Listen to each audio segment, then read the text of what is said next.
ஆந்திர நாட்டில் ஒரு அரசர் இருந்தார். அந்த அரசர்கிட்ட ஒரு அமைச்சர் இருந்தார். அந்த அமைச்சர் பேர் ராயண பாஸ்கர். அவர் ஒரு பெரிய அறிவாளி. அது மட்டும் இல்லை, மிகச்சிறந்த கொடையாளி. யார் எது கேட்டாலும் இல்லைன்னு சொல்ல மாட்டாராம். அதன் காரணமாகவே அவர்கிட்ட இருந்த செல்வம் நாளுக்கு நாள் குறைஞ்சிக்கிட்டே வந்துட்டு தான். கடைசியில் குடும்பத்துக்குன்னு எதுவும் வைக்காமலே அவர் போய் சேர்ந்துட்டார். மகனும் இறந்துட்டார். அந்த குடும்பத்தில் மிஞ்சி இருந்தது அவருடைய மருமகள், ஒரு பேரன், அவ்வளவுதான். இருந்த ஒரே சொத்து பழுதடைஞ்ச ஒரு வீடு. அந்த அம்மா மற்ற வீடுகளில் வேலை செஞ்சு தன்னுடைய பிள்ளைய படிக்க வச்சுக்கிட்டு வராங்க. அந்த புள்ள ஒரு பெரிய வள்ளலுடைய பேரனுங்கிறது அந்த பள்ளி வாத்தியார்களுக்கும் தெரியும். அதனால் அவங்களும் இவங்ககிட்ட கொஞ்சம் அன்பாகவும் அக்கறையாகவும் பழகி பாடம் சொல்லி கொடுத்துக்கிட்டு இருக்கிறாங்க. ஒரு நாள் ஒரு புகழ்பெற்ற கவிஞர் ஒருத்தர் அந்த பள்ளிக்கூடத்துக்கு வந்திருக்கிறார். ஆசிரியர்கள்கிட்ட பேசிக்கிட்டு இருந்தப்போ ஒரு செய்தியை சொன்னாராம். ராயண பாஸ்கருங்கிற வள்ளல் எனக்கு நிறைய உதவிகள் செஞ்சுருக்கார், என்னை பாராட்டி பரிசுகள்லாம் கொடுத்துருக்கிறார். அந்த வள்ளல் வாழ்ந்த கிராமத்தை பார்க்கணுங்கிறதுக்காக தான் இப்போ இங்கே வந்திருக்கிறேன் அப்படின்னாராம். ஆசிரியர் உடனே இந்த பையனை கூப்பிட்டு, இதை பாருங்கள், இவன் யார் தெரியுமா? நீங்கள் குறிப்பிடுகிற அந்த வள்ளலின் பேரன் அப்படின்னு அறிமுகப்படுத்தினாராம். கவிஞரின் கண்களில் ஆனந்த கண்ணீர். அந்த பரவச நிலையிலேயே அந்த வள்ளலை பற்றி கவி பாட ஆரம்பிச்சுட்டாராம். இந்த சின்ன பையன் அதை கேட்டிருக்கிறான். உடனே என்ன பண்ணான் தெரியுமோ? தன் கையில் அணிஞ்சிருந்த ஒரு பொன் வளையலை கழட்டி அந்த கவிஞருக்கு பரிசாக கொடுத்துட்டானான். எல்லாருக்கும் ஆச்சரியம். தாத்தா இருக்கும் நிலையில் கொடுத்தார், பேரன் இல்லாத நிலையிலையும் கொடுக்குறான். பையனை எல்லாரும் பாராட்டினாங்களாம். இருந்தாலும் அவனுக்குள்ள ஒரு பயம் எதுவும் ஆரம்பமாச்சு. பள்ளிக்கூடம் விட்டு வீட்டுக்கு வரும்பொழுது அந்த பயம் இன்னும் அதிகமாகிட்டுது. அம்மா என்ன சொல்லுவாங்களோ தெரியலையே, ஏதோ திடீர்னு தோணிச்சு வளையலை கட்டி கொடுக்கணும்னு கொடுத்துட்டோம். குடும்பம் இருக்கிற நிலையில் இப்படி நான் செஞ்சது தப்பா? வீட்டு செலவுக்கே அம்மா எவ்வளவு கஷ்டப்படுறாங்க, வீட்டுக்கு போனதும் என்ன நடக்குமோ தெரியலையே அப்படின்னு நினச்சி பயந்துக்கிட்டே அவன் வீட்டுக்குள்ளே அடி எடுத்து வைக்கிறான். அம்மா கூப்பிட்டு சாப்பாடு போட்டாங்க. அவங்க கண்ணில் படக்கூடாதுங்கிறதுக்காக ஒரு கையை பின்னாடி மறைச்சிக்கிட்டே இருந்தான். அம்மா இதை கவனிச்சிட்டாங்க. உன் கையை ஏன் அப்படி வச்சிருக்கிற? உன் கைக்கு என்னாச்சு? ஏதாவது அடிபட்டு போச்சா அப்படின்னு கேட்டுக்கிட்டே கையை எடுத்து பார்க்குறாங்க. வளையல காணலை. வளையல் எங்கே அப்படின்னு கேட்குறாங்க. இவன் தயங்கிக்கிட்டே நடந்ததை சொல்கிறான். அதை கேட்டதும் அந்த அம்மாவோட முகம் கோபத்தால் சவுந்து போச்சான். முட்டாளே, என்ன காரியம் பண்ண அப்படின்னு கன்னத்தில் அரைஞ்சிட்டாங்களாம். அம்மா, என்னை அடிக்காத, ஏதோ தெரியாமல் தப்பு பண்ணிட்டேன் அப்படின்ட்டுருக்கான். மகனே, வளையலை கொடுத்ததுக்காக நான் உன்னை அடிக்கலை அப்படிங்க, பின்ன எதுக்கு அடித்தேன்னு கேட்டிருக்கான். உன் பாட்டனார் ஒரு பெரிய வள்ளல். அவர் எதையும் பாதி வேலையை செய்கிறதில்ல. அவருடைய பேரை நீ அரைகுறை வேலை செஞ்சுட்டு வந்திருக்கிற அப்படின்னாங்களாம். என்னம்மா சொல்கிறேன்ருக்கான். நீ ஒரே ஒரு வளையலை மட்டும்தானே கட்டி கொடுத்துருக்குற. கொடுக்குறதா இருந்தால் ரெண்டையும் சேர்த்துல கொடுத்துருக்கணும். அதுதானே உங்கள் தாத்தாவுக்கு பெருமை அப்படின்னாங்களாம். அம்மா, தெரியாமல் இப்படி செஞ்சுட்டேன், உங்கள்கிட்டையும் அரை வாங்கிட்டேன் அப்படி இப்படின்னு அவன் சொல்லியிருக்கிறான். இப்போ அம்மா கொஞ்சம் இருங்க, அந்த கவிஞர் இன்றைக்கி நம்ம ஊரில் தான் தங்கியிருப்பார். நாளைக்கு காலையில் தான் அவர் எங்கே இருக்காருன்னு விசாரித்து இன்னொரு வளையலையும் கொடுத்துட்றேன் அப்படின்ட்டுருக்கான். மகனே, நல்ல செயல்களையெல்லாம் நாளைக்குன்னு ஒத்தி போடாத. நாளைக்கு என்ன நடக்குங்கிறது யாருக்கு தெரியும்? இப்போவே போ, எங்கே இருக்காருன்னு பாரு அப்படின்ட்டுருக்காங்க. மகன் புறப்பட்டான். பள்ளி ஆசிரியர்கிட்ட போய் கேட்டானா அந்த கவிஞர் எங்கே இருக்காருன்னு. அவர் சொன்னாராம். உடனே போய் அவர் இருக்கிற இடத்துல கதவை தட்டியிருக்கான். ராத்திரி நேரத்தில் இவனை கண்டதும் அவருக்கு ரொம்ப ஆச்சரியம். இவன் இன்னொரு கை வளையலையும் எடுத்து நீட்டியிருக்கான். அவர் திகைச்சு போய் நிற்கிறார். அவரால் என்ன பண்ணுறதுன்னே தெரியல. ஆனந்த கண்ணீர். இது பெரியவர்கள் கூற கேட்ட ஒரு வரலாறு. இன்றைக்கி இப்படிப்பட்டவங்களை பார்க்க முடியுமா? வறுமை வள்ளல் தன்மையை ஒன்று செய்து விடாதுங்கிறதுக்கு இது ஒரு உதாரணம். ஒருத்தன் இன்னொருத்தனை பார்த்து கேட்டானா, எங்கள் தாத்தா உங்கள் தாத்தாவுக்கு 100 ரூபா கடன் கொடுத்துருக்கிறார், அதை எப்போ திருப்பி கொடுக்க போகிறேன்னு. கவலைப்படாத, எங்கள் பேரன் அதை உங்கள் பேரன்ட்ட திருப்பி கொடுத்துருவான் அப்படின்னு நானா. அவன், உங்கள் பையன் எப்படி சார் இருக்கான் அப்படின்னு விசாரித்தார் ஒருத்தர். அவன், என்ன சார், எதை சொன்னாலும் காதில் வாங்க மாட்டேங்கிறான், அவன் பாட்டுக்கு போகிறான் வர்றான் அப்படின்னு சொல்லி அழுத்துக்கிட்டார் அப்பா. பெரியவங்க சொல்கிறத சின்ன பிள்ளைங்க கேட்கறது இல்லைங்கிறது ஒரு குறை. பெரியவங்க சொல்கிறது சின்ன பிள்ளைங்க காதலையே விழறது இல்லைங்கிறது ஒரு குறை. இது கொஞ்சம் சீரியஸான விஷயம், கவனித்து பார்க்கணும். ஒரு குழந்தைக்கு காது சரியாக கேட்குதா இல்லையா அப்படிங்கிறத நாம் தான் கவனித்து பார்த்து கண்டுபிடிக்கணும். அதுவாக நம்மக்கிட்ட தவழ்ந்து அப்பா எனக்கு காது கேட்கல, அழைச்சிட்டு போங்க டாக்டர்கிட்ட அப்படின்னுலாம் சொல்லிக்கிட்டு இருக்காது. அது சரி, ஒரு குழந்தைக்கு காது சரிவர கேட்குதா இல்லையா அப்படிங்கிறத முன்கூட்டியே நாம் தெரிஞ்சுக்கிறது எப்படி? அதுக்கு சில வழி இருக்குது. உங்கள் குழந்தைய கொஞ்சம் அப்படி கவனித்து பாருங்கள். அடிக்கடி ஜலதோஷம், காதில் அரிப்பு ஏற்படுதா, மூக்கு விரிவாகவும் அப்புறம் டான்சில் அடினாய்டு சத அழற்சி இது மாதிரி ஏதாவது இருக்கா? வாயிலிருந்து எச்சில் ஒழுகுதா? குழந்தை வாயினால் சுவாசிக்குதா? பற்கள் முன்னாடி தள்ளி வளருதா? இதெல்லாம் அதுக்கு அறிகுறி. அப்புறம் இந்த VBDF TH இப்படி இந்த ஒலிகள் சேர்ந்த வார்த்தைகளை குழந்தை சரியாக புரிஞ்சுக்காது. இப்போ உதாரணத்துக்கு பட்டுன்னு சொல்லு குழந்தை அப்படின்னீங்கன்னா அது கட்டுன்னு சொல்லும். அதாவது பட்டு சவுண்டை அதால் புரிஞ்சுக்க முடியல. அப்புறம் உங்கள் குழந்தை உங்களை உறக்க பேச சொல்கிறானா, அடிக்கடி கேள்வி கேட்குறானா, சாப்பிட்றப்போ கவனம் இல்லாமல் இருக்கானா, படிப்பில் போதுமான முன்னேற்றம் இல்லையா, வகுப்பில் சரியாக கவனிக்கிறது இல்லையா, இப்படிலாம் இருந்தால் ஆரம்பத்திலேயே டாக்டர்கிட்ட அழைச்சிட்டு போய் சிகிச்சையை ஆரம்பிச்சுடலாம், குணப்படுத்திவிடலாம். குழந்தைக்கு காது சரியாக கேட்கலன்னா நீங்கள் செய்ய வேண்டியது என்ன தெரியுமா? அவனுக்கு காது கேட்கலேங்கிறதுக்காக அவன் முன்னாடி சத்தம் போட்டு பேசக்கூடாது. மெதுவாக சீராக பேசணும், அவனை பார்த்து பேசணும். உங்கள் உதட்டு அசைவுகள் அவனுக்கு உதவும். அதை பார்த்தே புரிஞ்சுக்குவான். நீங்கள் வாயில் வெத்தலை பாக்கு போட்டுக்கிட்டோ புகை பிடிச்சிக்கிட்டோ பேசக்கூடாது. அப்படி பேசினா அவனால் அந்த உச்சரிப்பை சரியாக புரிஞ்சிக்க முடியாது. ஒரு வார்த்தையை சொல்கிறீங்க, அவனுக்கு புரியல அப்படின்னா அதே வார்த்தையை மறுபடியும் சொல்லணும். அவனுக்கு நீங்கள் முதல்ல சொன்ன வார்த்தை புரியலேன்னு நினச்சிக்கிட்டு மறுபடியும் திருப்பி சொல்கிறப்போ அதே அர்த்தம் வரக்கூடிய வேறு வார்த்தையை சொல்லக்கூடாது. இப்படிலாம் நடந்துக்கிட்டால் அவனுக்கு மன திடத்தை ஏற்படுத்த முடியும். இல்லைன்னா அவனுக்கு தாழ்வு மனப்பான்மை வந்துடும். குழந்தைக்கு காது கோளாறுன்னா ஆரம்பத்திலேயே டாக்டர்கிட்ட அழைச்சிட்டு போனால் போதும், குணப்படுத்தி விடலாம். அப்புறம் பார்த்துக்கலாமே அப்படின்னு அலட்சியமாக இருந்துட்டால் தான் கஷ்டம். சில பேர் கோபத்தில் சின்ன பிள்ளைங்க காதை பிடிச்சி திருகிறது உண்டு. இது ரொம்ப தப்பு. காது கையோடு வந்துட்டால் என்ன பண்ணுறது? ஒரு வேடிக்கை கதை, அது கதை தான், நிஜமாக நடந்ததில்லை. அது மாதிரி நடக்காது. ஒரு வேடிக்கைக்காக சொல்லப்படுற கதை. அதாவது ஒரு வீட்டில் அப்பா அம்மாவை பார்த்து சொல்லிகிட்டு இருக்கார், இதை பாரு, நாளைக்கு காலையில் என்னை சீக்கிரம் எழுப்பி விட்ரு, நான் செங்கல்பட்டு வரைக்கும் போயிட்டு வர வேண்டியிருக்கு அப்படின்னாராம். இதை அவங்க பையன் காதில் வாங்கிட்டு இருக்கான். அப்பாவுக்கு சிரமம் வேண்டாமே அப்படின்னு நினச்சி அவனே காலையில் யாருக்கும் தெரியாமல் எழுந்திரிச்சு புறப்பட்டு செங்கல்பட்டுக்கு போட்டான். சாயந்தரமாக திரும்பி வந்தான். அப்பா பையனை காணாமல் அலமோதிக்கிட்டு இருக்கிறார். சாயந்தரமாக பையனை பார்த்ததும் எங்கடா போயிட்டு வந்தேன்னு கேட்டார் கோவமாக. செங்கல்பட்டுக்கு போயிட்டு வந்தேன்ப்பா, நீ வேணா அலைய வேண்டாமேன்னு அப்படின்னா. எதுக்கடா போனேன்னு அதட்டினார். அதான்ப்பா, நீ நேற்று அம்மாக்கிட்ட சொல்லிகிட்டு இருந்த, அதை காதில் வாங்கினேன், உனக்காக நான் போயிட்டு வந்தேன் அப்படின்னா. உடனே எந்த காதில் வாங்கினேன் அப்படின்னு சொல்லி காதை பிடிச்சி திருகினார். அந்த காது கையோடு வந்துட்டுது. இது நடந்து கொஞ்ச நாள் கழித்து அந்த அப்பாவும் பையனும் கடத்தெருவில் போய்கிட்டு இருக்கிறாங்க.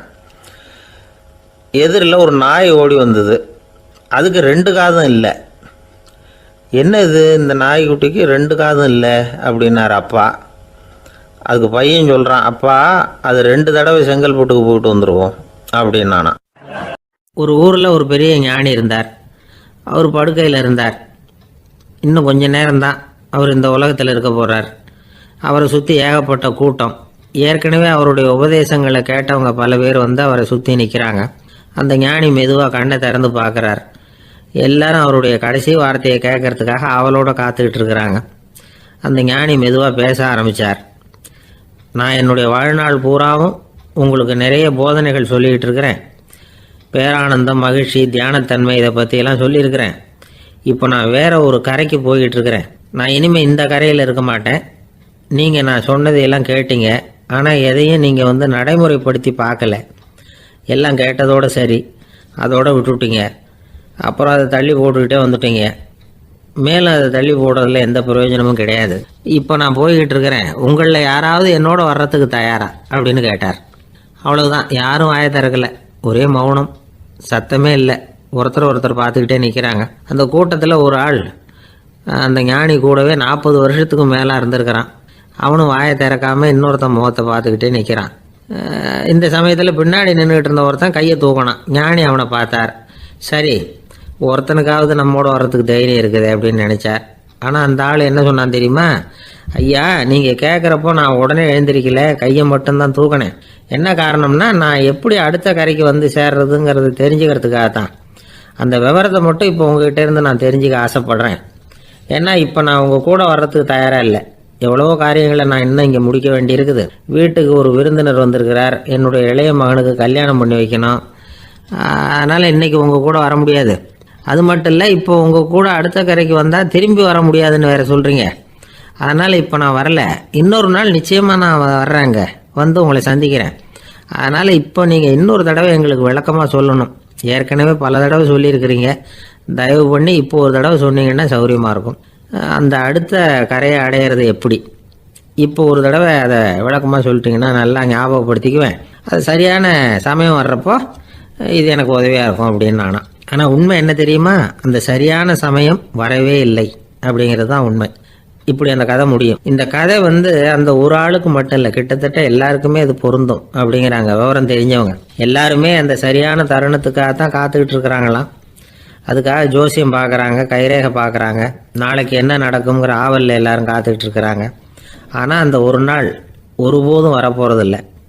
நீங்கள் தள்ளி போடுறதுக்காக பல அர்த்தமில்லாத காரணங்களை தேடுறீங்க அப்படிங்கிறார் ஒரு ஞானி. காத்திருக்கிறதுலேயே நம்ம காலம் ஓடி போயிடுது.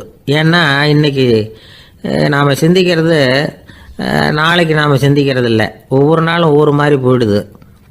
நாளைக்கு மறுநாளை பற்றியே சிந்திக்கிறோம். இப்படியே அது பாட்டுக்கு போயிடும்.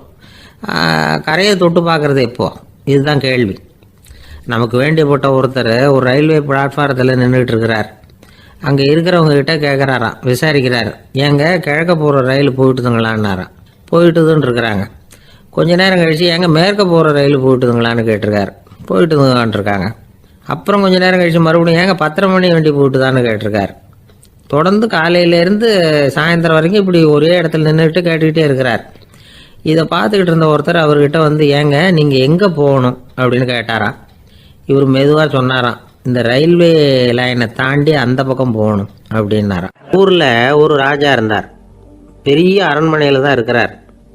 எல்லா வசதியும் இருந்தது. இருந்தாலும் அவர் எல்லாரும் சொல்கிறது எப்படி தெரியுமா? பிச்சைக்கார ராஜா. அப்படி ஒரு பேர் அவருக்கு நிலச்சி போச்சு. ஜனங்களும் சரி, மற்ற தேசங்களில் உள்ளவங்களும் சரி, அவர் அந்த பேர் சொல்லியே குறிப்பிடுறது வழக்கமாக போட்டுது. இது அவருக்கு ரொம்ப கவலையாக போச்சு. என்ன இது, நம்மளை தேடி வர்றவங்களுக்கெல்லாம் நாம் சோறு போடுறோம்.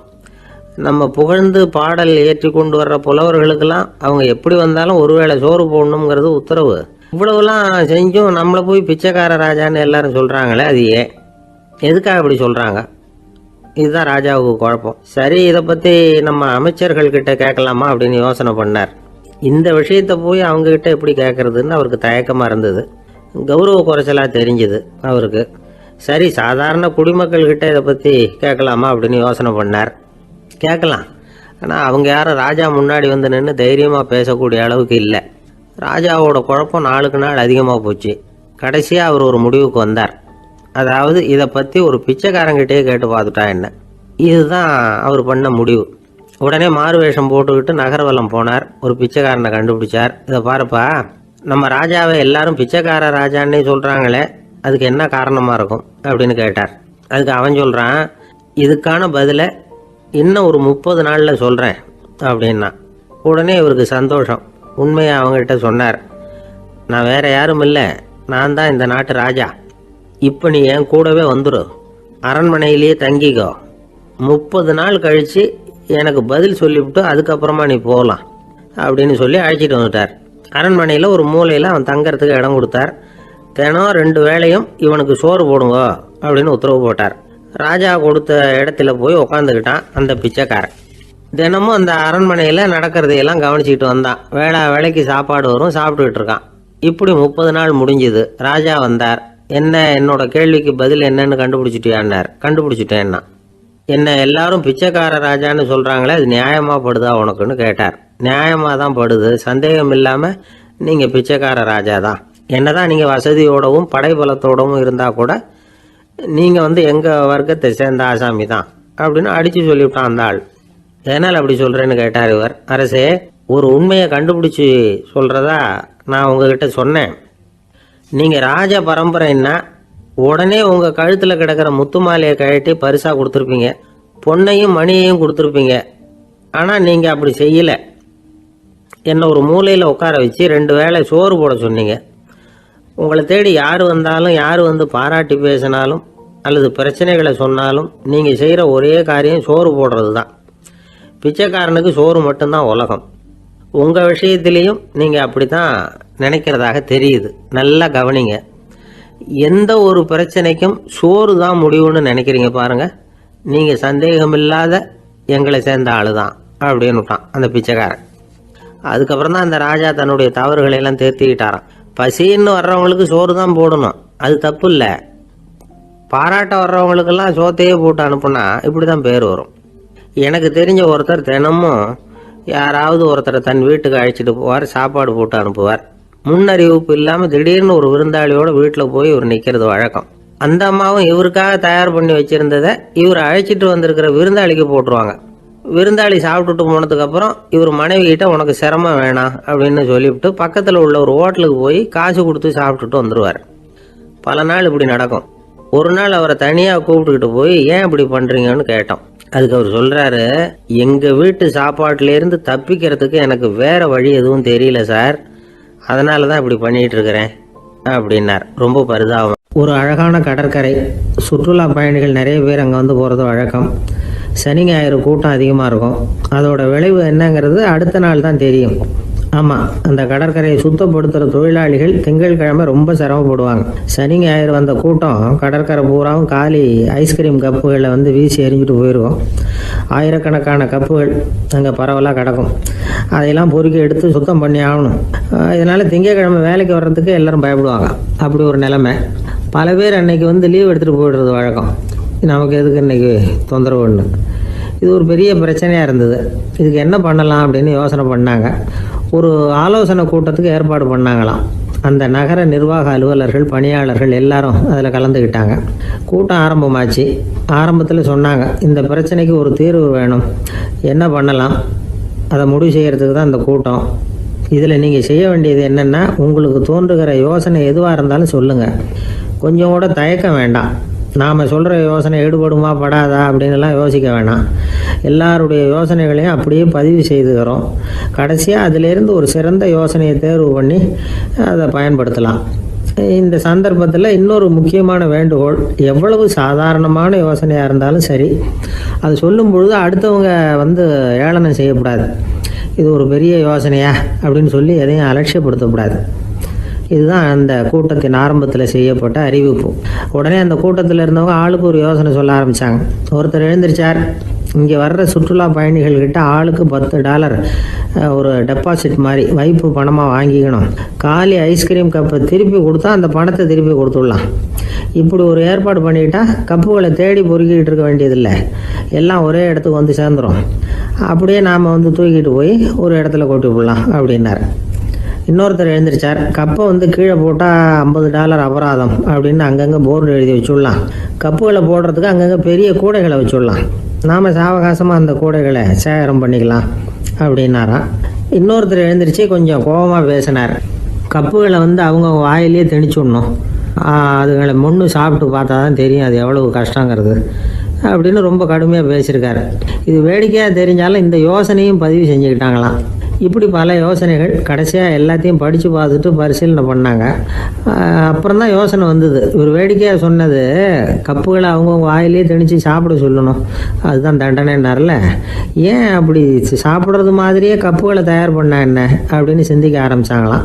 ஆகா, அதுதான் சரின்னு ஒரு முடிவுக்கு வந்தாங்க. அதுலேருந்து உருவானது தான் இந்த வேஃபர் கப்ஸ். ஐஸ்கிரீமை சாப்பிட்டு முடித்ததும் கப்பையும் சாப்பிட்டுடலாம். கோன் ஐஸ்கிரீம் சாப்பிட்றோம்ல, அதுதான்.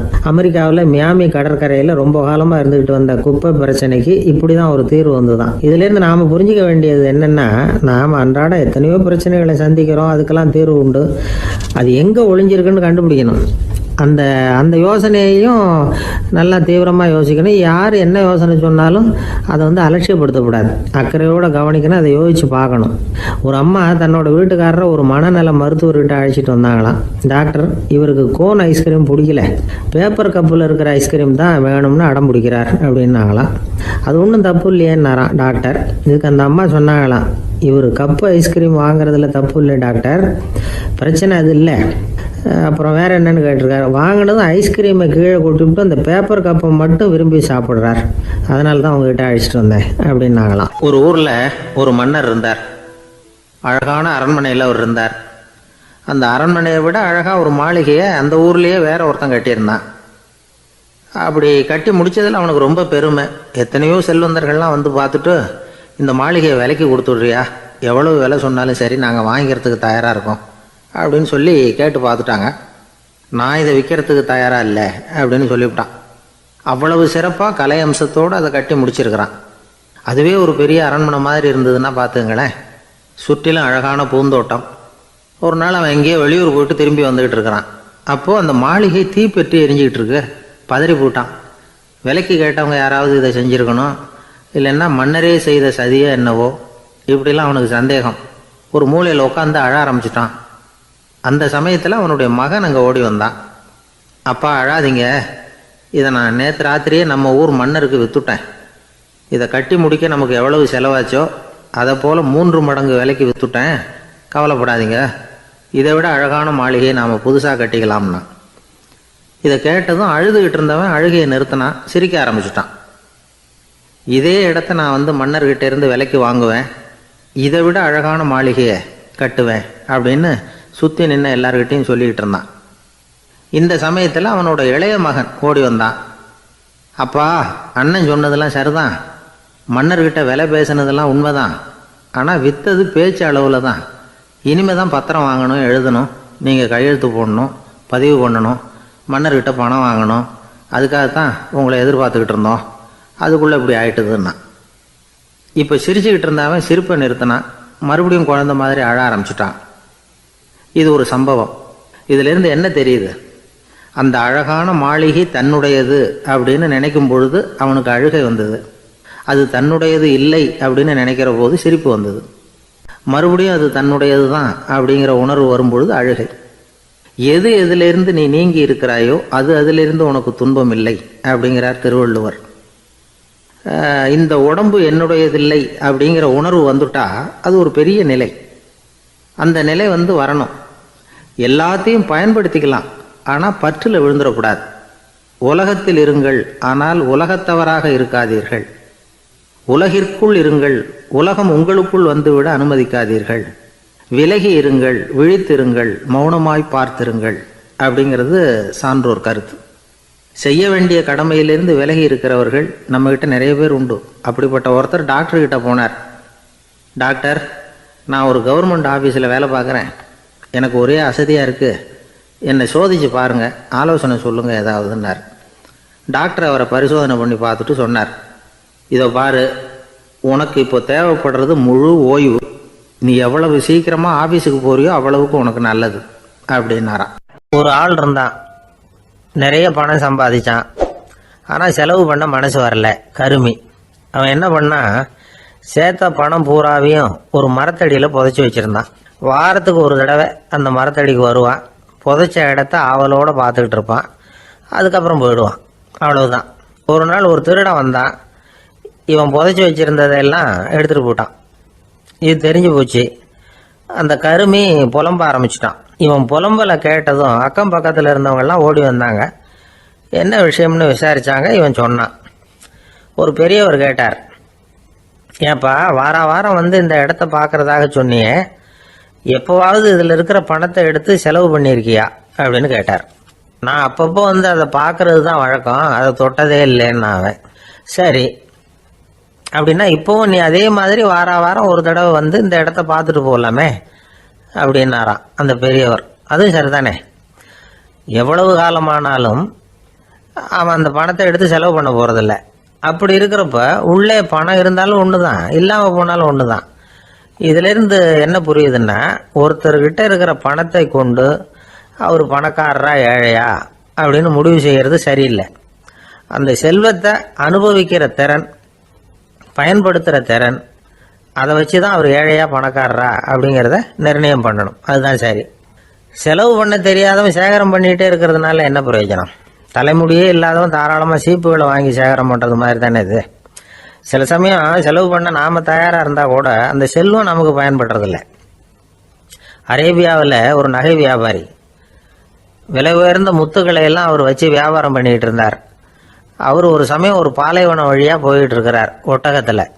அப்போ திடீர்னு கடுமையான புயல் வீச ஆரம்பிச்சுட்டுது. திசை தவறி இவர் எங்கேயோ வந்துட்டார். கூட வந்தவங்களையும் காணலை, எங்கே போனாங்களோ தெரியல. இவர் ரொம்ப பயந்து போய் அங்கேயும் எங்கேயுமா அலைஞ்சு தெரிகிறார். வழியே தெரியல. பசி கடுமையாயிட்டுது. ஒட்டகத்து முதுகில் ஒரு மூட்டை இருந்தது. அதை பிரித்து பார்த்தார். உள்ளே ஏதாவது இருக்கான்னு தேடி பார்க்குறார். அது வரைக்கும் கண்ணில் தட்டுப்படாத அபூர்வமான ஒரு பை கண்ணில் பட்டுது. ஆஹா, அதில் ஏதாவது சாப்பிட்றதுக்கு இருக்கும் அப்படின்னு நினச்சி ஆவலாக அதை பிரித்து பார்க்குறார். அந்த பையில் விலை உயர்ந்த முத்துக்கள் நிறைய இருந்துதான். அப்போ தான் அவர் நினச்சாராம், விலை உயர்ந்த முத்துக்கள் கூட சாப்பிட்றதுக்கு உணவாக முடியாது அப்படிங்கிறத புரிஞ்சுக்கிட்டாராம். எந்த நேரத்தில் எது நமக்கு தேவையோ அது நமக்கு தாராளமாக கிடைக்கணும். அப்படி அது கிடைக்கிறதுக்கு நம்மக்கிட்ட இருக்கிற செல்வம் பயன்படணும். அது நமக்கும் பயன்படலாம், நம்ம மூலமாக அடுத்தவங்களுக்கும் பயன்படலாம். அதுதான் செல்வத்தின் பயன். ஒரு மரத்தடியில் ஒருத்தன் உட்காந்து அழுதுகிட்டு இருந்தான். அந்த பக்கமாக வந்த இன்னொருத்தன் ஏப்பா அழுதுகிட்டு இருக்கிறேன்னு கேட்டான். இந்த இடத்துல தான் பூமிக்கு அடியில் பணம் இருக்குது, புதைச்ச இடம் தெரியல, அதான் அழறேன் அப்படின்னா. நல்லா ஞாபகப்படுத்தி பாரு, எந்த இடத்துல புதைச்ச அப்படின்னு கேட்டான் இவன். அது எப்படி எனக்கு தெரியும், புதைச்சி வச்சிருக்கிறவன் நான் இல்லையே, எங்கள் எதிர்த்த வீட்டுக்காரன் அப்படின்னானா. அர்ஜுனன் கேட்ட கேள்விக்கெல்லாம் பகவான் கண்ணன் வந்து பதில் சொன்னார். அதுக்கு பேர் பகவத்கீதை. அதே மாதிரி உத்தவன் கேட்ட கேள்விக்கும் அவர் பதில் சொல்லியிருக்கிறார். அதுக்கு என்ன பேருனா உத்தவ கீதைன்னு பேர். அது சரி, உத்தவன்னா யார்? கண்ணனுக்கு சின்ன வயசுலேருந்தே தேர் ஓட்டிக்கிட்டு இருந்தவன் அவன் தான். குருஷேத்திர போர் முடிஞ்சது. அதர்மத்தை அழித்து தர்மத்தை நிலைநாட்டி தர்மனுக்கு முடிச்சு விட்டினார் கண்ணபிரான். அதுக்கப்புறம் துவாரகைக்கு திரும்பினார். தான் வந்த காரியம் முடிஞ்சது. அதனால் இளமையிலிருந்தே தனக்கு தேரோட்டியாக இருந்து வந்த உத்தவனை கூப்பிட்டார். இதை பாருப்பா, உனக்கு வேணுங்கிறத கேளுன்னார். அவன் தனக்குன்னு எதையும் கேட்குறதுக்கு ஆசைப்படலை. இருந்தாலும் கேள்வி கேட்குறதில்ல அவன் ரொம்ப கெட்டிக்காரன். அதனால் கேட்க ஆரம்பித்தான். பரந்தாமா, ராஜசூய யாகத்துக்கு தர்மனை கூப்பிட்டு தன்னுடைய அரண்மனையில் விருந்து வச்சான் துரியோதனன். அதுக்கப்புறம் சூதாட்டத்துக்கு கூப்பிட்டான். தர்மன் வந்து தோல்வி அடைகிற மாதிரி பண்ணிவிட்டான். நீங்கள் தான் முக்காலமும் உணர்ந்தவராச்சே, சூதாட்டத்தில் தர்மர் ஜெயிக்கிறது மாதிரி பண்ணியிருக்கக்கூடாதா? இந்த பகடைக்காயை உருட்டுறப்போ நீங்கள் எதிர்பார்த்தது விழற மாதிரி பண்ணியிருக்கலாமே. சரி, அதுதான் இல்லை. வேடிக்கை பார்த்துக்கிட்டு இருந்த பீமன், அர்ஜுனன், நகுலன், சகாதேவன் இவங்களையும் பணையம் வச்சு ஆடுறப்போவாவது காப்பாற்றிருக்கலாம். அதையும் நீங்கள் செய்யலை. பாவம் அந்த அவலை பொண்ணு, ஒன்றும் புரியாத ஒன்றும் தெரியாத அந்த உன்னுடைய சகோதரி திரௌபதி, அந்த பொண்ணை வந்து துச்சாதனன் இழுத்துக்கிட்டு வந்து துகில் உரிகிற கட்டத்தில் காப்பாற்றினியே. இது நியாயமா, முறையா, அறமா? இதுதான் உத்தவன் கேட்ட கேள்வி. இதுக்கு பரந்தாமன் பதில் சொல்கிறார். அப்படி கேள் உத்தவா, தருமனை வந்து துரியோதனன் வந்து சூதாட அழைக்கும் பொழுது என்ன சொன்னான் தெரியுமா? நான் பணையம் வைக்கிறேன், எனக்கு பதிலாக என்னுடைய மாமன் சகுனி பகடைக்காய்களை உருட்டுவான்னு சொன்னான். உடனே தருமன், எனக்கு பதிலாக என்னுடைய மைத்துனன் கண்ணன் வந்து பகடைக்காய்களை உருட்டுவான்னு சொல்லியிருக்கலாமே. அப்படி சொல்லலை. என்ன செஞ்சான் தெரியுமா? துரியோதனன் கூட சூதாட்டத்துக்கு சம்மதிச்சிட்டோம், கடவுளே இது என்னுடைய மைத்துனன் கண்ணபிரானுக்கு தெரியக்கூடாது அப்படின்னு வேண்டிக்கிட்டான். இதனால் தருமன் வந்து எனக்கு வந்து மனசால் தடை போட்டுட்டான். அதனால் அரண்மனைக்கு வெளியிலேயே என்னை கூப்பிடுவாங்கன்னு நான் காத்துக்கிட்டு இருந்தேன். பீமன், அர்ஜுனன், நகுலன், சகாதேவன், திரௌபதி இவங்களை பணையம் வச்சு ஆடுறப்போவாவது கூப்பிடுவாங்கன்னு பார்த்தேன். அப்பவும் அவங்க என்னை கூப்பிடல, நினைக்கல. திரௌபதியை வந்து துச்சாதனன் கூந்தலை பிடிச்சி இழுக்கிறான். அப்போ கூட அவள் தன்னுடைய உடல் பலத்தால் தடுக்கிறதுக்கு முயற்சி பண்ணாலே தவிர என்ன நினைக்கல. துரியோதனன் சபைக்கு இழுத்து செல்லப்பட்ட திரௌபதி அறநூல்களையும் அரச நீதிகளையும் சொல்லிக்கிட்டு இருந்தாலே தவிர என்ன நினச்சே பார்க்கலை. துகில் உரிகிற கட்டத்தில் தான் ஹரி ஹரி கண்ணா பரந்தாமன்னு கூப்பிட்டா. அதனால தான் அப்போ போய் நான் காப்பாற்றினேன் அப்படின்னா பரந்தாமன். அப்படின்னா நீ அழைச்சாதான் போவியா, நீயா போக மாட்டியா அப்படின்னு கேட்குறான் உத்தவன். ஆமாம், நான் கூப்பிட்டா தான் போவேன். மனிதர்கள் செய்யக்கூடிய செயல்களையெல்லாம் அவங்கவுங்க போக்கிலேயே விட்டுட்டு வேடிக்கை பார்த்துக்கிட்டு இருப்பேன். நான் குறுக்கிட்டு வந்து ஒன்றுமே செய்ய மாட்டேன் அப்படின்னா பரந்தாமன். மனுஷன் தவறு பண்ணுனா திருத்த மாட்டியா, சும்மா பார்த்துக்கிட்டு தான் உட்காந்துருப்பியா அப்படின்னு கேட்குறான் உத்தவன். நான் மனுஷனுடைய உள்ளத்தில் இருக்கிறப்போ என் எதிரில் மனுஷன் தவறு பண்ண மாட்டான் அப்படின்னு ஆனால் கண்ணன். அதாவது யார் நினைக்கிறாங்களோ அவங்க உள்ளத்துலலாம் அவன் இருக்கிறான். அப்படி இருக்கிறப்போ தவறு செய்ய மனுஷன் அஞ்சுவான். இதுதான் உத்தவ கீதைங்கிறது. இந்த காலத்துலேயும் சில பேர் பகவான் மாதிரி அடுத்தவங்க கஷ்டப்படுறத வேடிக்கை பார்த்துக்கிட்டு இருக்கிறது உண்டு.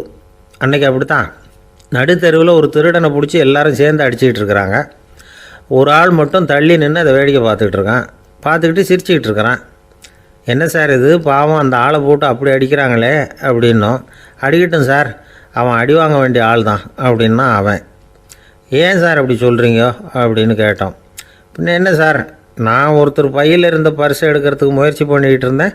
அதுக்குள்ளே அவன் முந்திக்கிட்டு அபேஸ் பண்ணிவிட்டான். பர்ஸை அவன் எடுத்துட்டான். பார்க்குறதுன்னா எடுக்கிறது அவனா? என்ன சார் நியாயம் இது? நல்லா வாங்கட்டும் அப்படிங்கிறான். விவசாயிகள் அவங்க விவசாயம் முன்னேறி இருக்கிற அளவுக்கு விவசாயிகளுடைய வாழ்க்கை தரம் முன்னேறலை.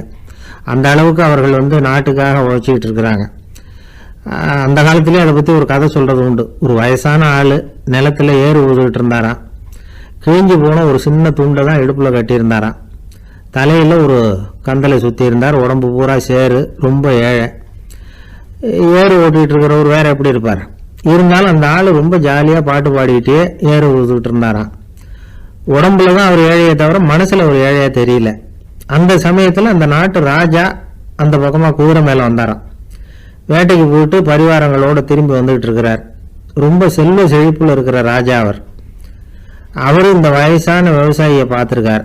இந்த ஆள் ரொம்பவும் ஏழைங்கிறது அவர் பார்த்தாவே பளிச்சுன்னு தெரியுது.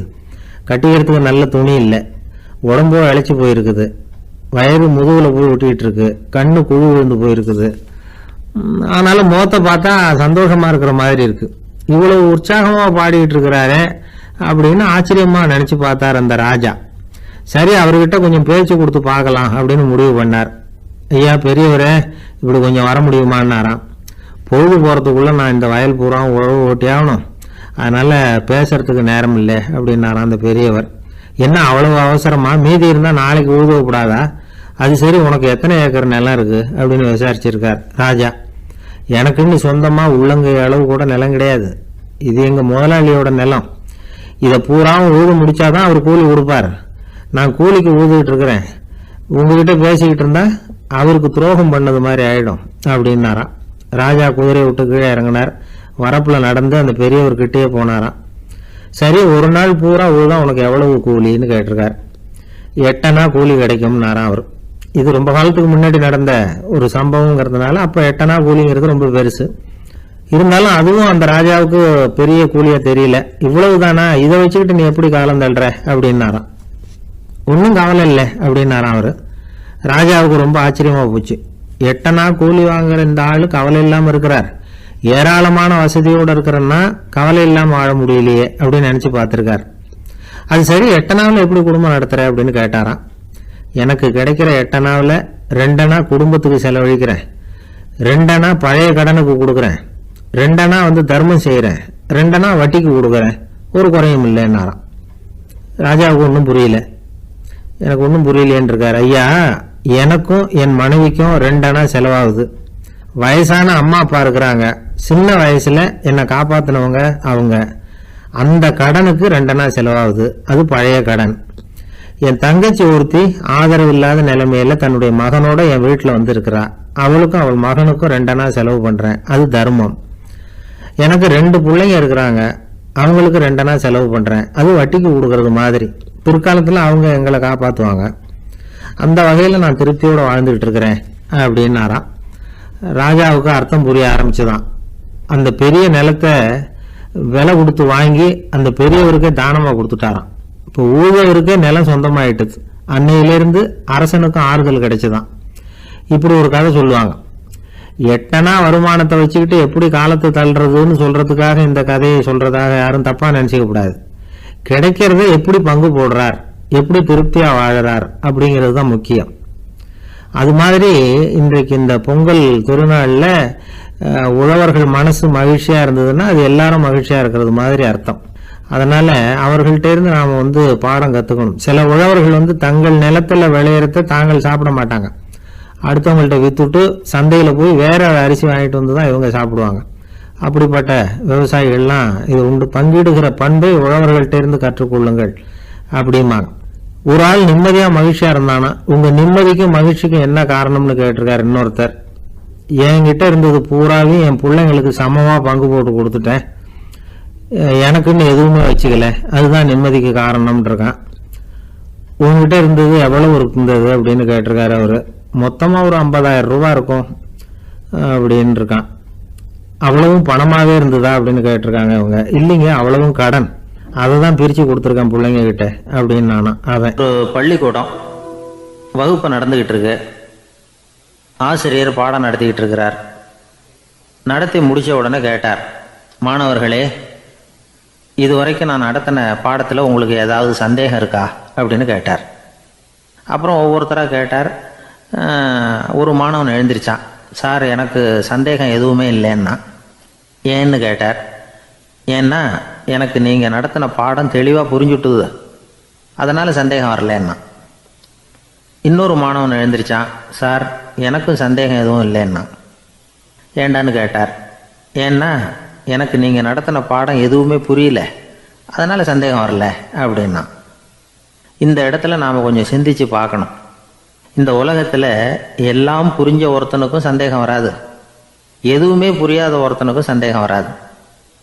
அறகுறையாக புரிஞ்சுக்கிட்டவன் இருக்கான் பாருங்க, அவனுக்கு தான் அடிக்கடி சந்தேகம் வரும். ஆக மாணவர்களை இந்த 3 வகையாக பிரிக்கலாம். அதே மாதிரி தான் மனிதர்களையும் 3 வகையாக பிரிக்கிறாங்க ஆன்மீகவாதிகள். ஒரு ஆன்மீக பெரியவர் என்ன சொல்கிறார் தெரியுமா? இந்த உலகத்தில் 3 வகையான மனிதர்கள் இருக்கிறாங்களாம். முதல் வகை எப்படி தெரியுமா? இவங்களுக்கு எதையும் தெரிஞ்சுக்கணுங்கிற அவசியமே கிடையாது, ஏன்னா அவங்களுக்கு எல்லாமும் தெரியும். இவங்க ஞானத்தின் முழு வடிவாக இருக்கிற காரணத்தினால அவங்களுக்கு எந்த சந்தேகமும் இல்லை, எந்த கேள்விகளும் கிடையாது. இந்த நிலையில் இருக்கிறவன் கிருஷ்ணன். எல்லாத்துக்கும் விட தெரிஞ்சுக்கிட்ட நிலையில் அவன் விடையாக மாறிவிட்டான் அப்படின்னு சொல்லுவாங்க. 2வது நிலையில் இருக்கிறவன் அர்ஜுனன். இவனுக்கு எப்போ பார்த்தாலும் கேள்விதான், சந்தேகம்தான். பதில் சொல்ல சொல்ல அவனுக்கு இருக்கிற சந்தேகமும் அதிகமாகிக்கிட்டே இருக்கும், குறையவே குறையாது. அர்ஜுனன் மாதிரி உள்ளவங்க எப்பவும் கேள்வி கேட்டுக்கிட்டே இருப்பாங்க.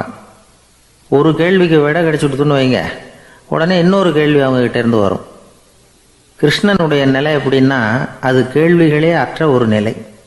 அர்ஜுனனுடைய நிலை எப்படின்னா அது கேள்விகளை தவிர வேறு எதுவும் அற்ற ஒரு நிலை. இவங்களை தவிர இன்னொரு ஆள் இருக்கிறான், அவனுக்கும் கேள்விகள் அற்ற ஒரு நிலை தான். அவன் யாருன்னா துரியோதனன். இவனுக்கு தெரிஞ்சுக்கணுங்கிற எண்ணமே சுத்தமாக கிடையாது. ஆவலே இல்லைங்கிறதுனால அதை புரிஞ்சுக்கணுங்கிற அவசியமும் இல்லை. அதனால் அவனுக்கு கேள்விகள் அற்ற ஒரு நிலையில் அவன் இருந்துக்கிட்டு இருக்கிறான். எல்லா பதிலும் தெரிந்து கொண்ட நிலையில் கிருஷ்ணனும் கேள்விகள் அற்ற நிலையில் இருக்கிறான். தெரிஞ்சுக்கணுங்கிற ஆவலே இல்லாத துரியோதனனும் கேள்விகள் அற்ற நிலையிலே இருக்கிறான். இப்படியும் இல்லாமல் அப்படியும் இல்லாமல் 2ம் கெட்டான் நிலையில் இருக்கிறானே, அவன் தான் அர்ஜுனன். அதனால் பெரியவங்கள்லாம் என்ன சொல்கிறாங்கன்னா, இந்த உலகத்தில் அர்ஜுனன்களாக இருக்கிறவங்க ஒன்று துரியோதனனாக மாறிடணும், இல்லைன்னா கிருஷ்ணனாக மாறிடணும். இதை தவிர வேறு வாய்ப்பு இல்லை. துரியோதனன் மாதிரி உள்ளது விலங்கு நிலை, கிருஷ்ணன் மாதிரி உள்ளது தெய்வ நிலை. அர்ஜுனன் விலங்காவும் ஆக முடியல, தெய்வமாகவும் ஆக முடியல. இப்படி 2ம் கெட்டானா இருக்கிற வரைக்கும் இந்த கேள்விகளும் பிரச்சனைகளும் இருந்துக்கிட்டே தான் இருக்கும். இதுதான் பெரியவர்கள் சொல்லுகிற அனுபவ உண்மை. ஒரு ஆசிரியர் ரொம்பவும் விரிவாக விளக்கமாக பாடம் நடத்தின பிறகு, மாணவர்களே ஏதாவது சந்தேகம் இருந்தால் கேளுங்கன்னாராம். ஒரு மாணவன் எழுந்திருச்சான். சார், எனக்கு ஒரு சந்தேகம்னா. என்னன்னு கேட்டார். இது வரைக்கும் என்ன பாடம் சார் நடத்துனீங்க அப்படின்னா அந்த பையன். ஒரு பெரிய பியானோ கலைஞர் வியன்னாவில் இருந்தார். ரொம்ப புகழ்பெற்ற இசை கலைஞர் அவர்.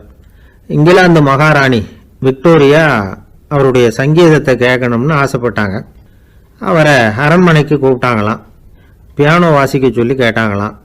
இவரும் ரொம்ப பிரமாதமாக வாய்ச்சி காட்டியிருக்கார்.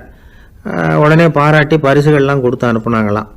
அந்த இசையை கேட்குறதுல அரசிக்கு ரொம்பவும் ஆர்வம் உண்டு. அதனால் அதுக்கப்புறமும் அந்த கலைஞர் அடிக்கடி அரண்மனைக்கு வர வேண்டிய அவசியம் ஏற்பட்டது. ஏன்னா அரசி கூப்பிட ஆரம்பித்தாங்க. இவர் போகணும், அங்கே இசை நிகழ்ச்சி நடத்தணும். இவர் அங்கே பாடி வாசிக்கிறது உண்டு.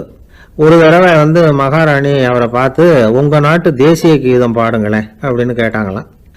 உடனே அவர் தன்னுடைய நாடான ஆஸ்திரியாவின் தேசிய கீதத்தை பாடியிருக்கிறார். அவர் பாட ஆரம்பித்த உடனே மகாராணி எழுந்திருச்சு நின்னாங்களாம்.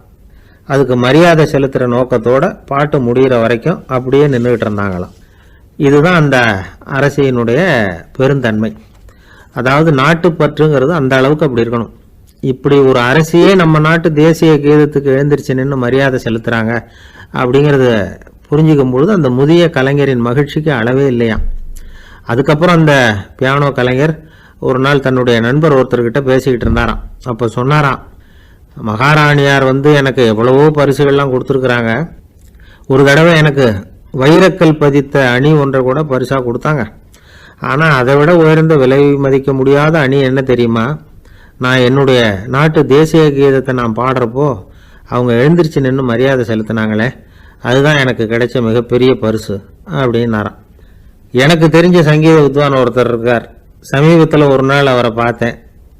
எப்படி போயிட்டுருக்கு உங்கள் தொழில் அப்படின்னு கேட்டேன். ரொம்பவும் வித்தியாசமாக போயிட்டுருக்குங்க அப்படின்னார். என்ன சொல்கிறீங்க அப்படின்னேன். முன்னாடியெல்லாம் நான் பாடினா எதிரில் இருக்கிறவங்க தான் எழுந்திரிச்சு போயிட்டு இருந்தாங்க. இப்போ எப்படின்னா நான் பாட ஆரம்பிச்சுட்டா உடனே பக்கவாத்தியக்காரனே எழுந்திரிச்சு போயிடுறான் அப்படின்னார் ரொம்ப வேதனையோட.